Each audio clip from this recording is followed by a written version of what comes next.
In 2010, John Maas joined thousands of Gulf Coast residents to help BP clean up the largest oil spill in U.S. history. I had just got my master captain's license, and I was preparing to start a charter business. He used his boat to spot oil and put down absorbent boom to protect the marsh. Here, a video camera embedded in his sunglasses records him reporting that his boat, his equipment, he and his crew were all soaked in oil and a cleanup chemical called Corexit. Anywhere oil got on it, it won't come out, dude.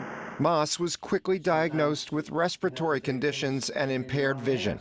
It got to the point where I was having panic attacks at night because I couldn't breathe. In 2012, 2 years after the spill, BP signed a class action medical claims settlement, admitting its oil and cleanup chemicals could have caused workers' illnesses. The oil giant agreed to pay $60,700 to those with chronic conditions. But then in 2014, something strange happened. BP came back to court and argued that any chronic condition diagnosed after the settlement should be considered later manifested, as if, like cancer, it only showed up years later. Suddenly, it didn't matter when the illness actually manifested, only when it was diagnosed as chronic by a doctor. Instead of $60,700 checks, those claims were forced to a back-end litigation option, or BELO, to fight BP in court one by one. I think that's wrong, dead wrong. Donald Dumas is one of 22,800 workers who qualified for medical settlement payments. But his conjunctivitis wasn't diagnosed as chronic until August 2012, 4 months after the settlement. So he had to file a BELO case. In 2021, his case was dismissed, along with over 4,000 others. All these years, they don't even want to compensate you for nothing. Houston-based attorney Howard Nations represented thousands of those claimants, including Maas for a time. This was a highly successful scam by BP. After congratulating them on it, they got away with it apparently. Nation said his best expert told him the BELO cases were unwinnable. Did you kind of like give up on these cases? We didn't give up. There was no chance in hell. We had no expert witness. So there was simply no reason. There was no reason to continue with the cases. But you took it into your own hands and you got paid. Oh, you bet I did. You bet I did. I don't get, David, I don't get my ass kicked. That's right. 14 years after the spill and 10 years after thousands of cleanup workers were forced into a supposedly unwinnable back-end litigation option, John Maas is the only one to win a BELO claim against BP. And for part of that time, he did it without a lawyer. Did you ever feel overwhelmed with all of this, not being a lawyer and doing all this stuff on your own? Sheltered by ignorance. What do you mean by that? I felt like Jethro Bodine in a federal court. Jethro ain't afraid of no judge, and I'll throw any motion out there I need to throw, and I'll write them, I'll misspell them, I don't care. Yeah. They have to liberally construe my motions. He made one motion in New Orleans that changed his whole case.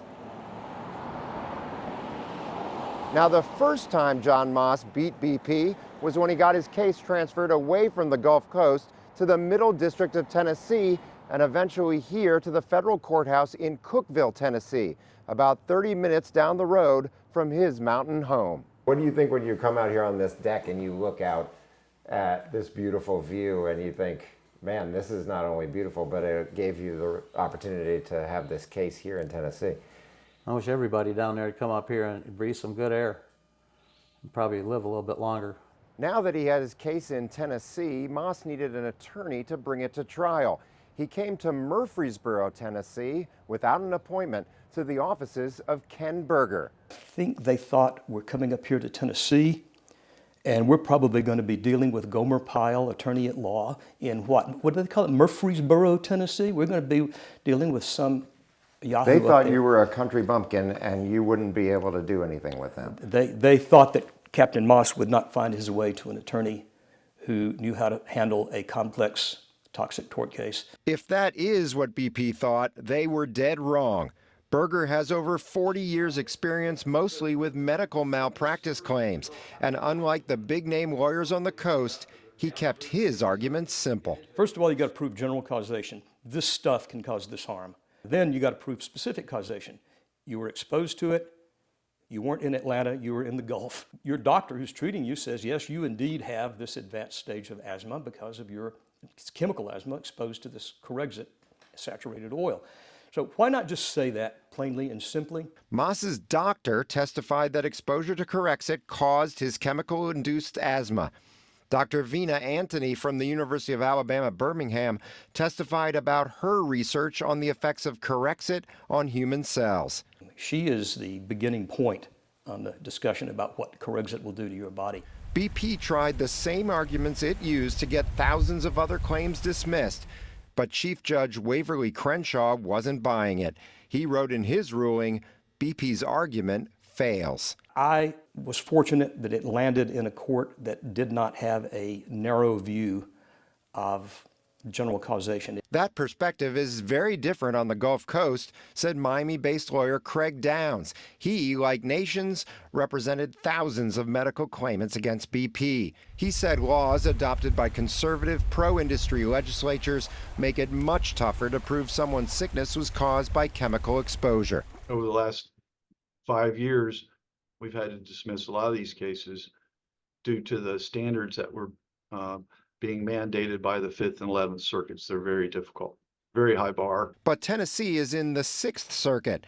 Judge Crenshaw rejected BP's claim that Maas should have to prove a specific dose of Corexit caused his respiratory problems.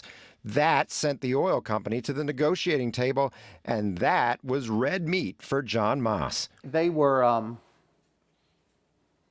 taken back at my crudeness. After 9 hours, BP settled. Berger is careful not to disclose any of the confidential terms. His client, not so much. Yeah, I got $110,000 from BP, and I'll be happy to show you the confidential settlement agreement. BP's lied to me from day one on this issue. BP hadn't told me the truth about a damn thing. They think I'm gonna abide by their confidential settlement agreement? You gotta be kidding.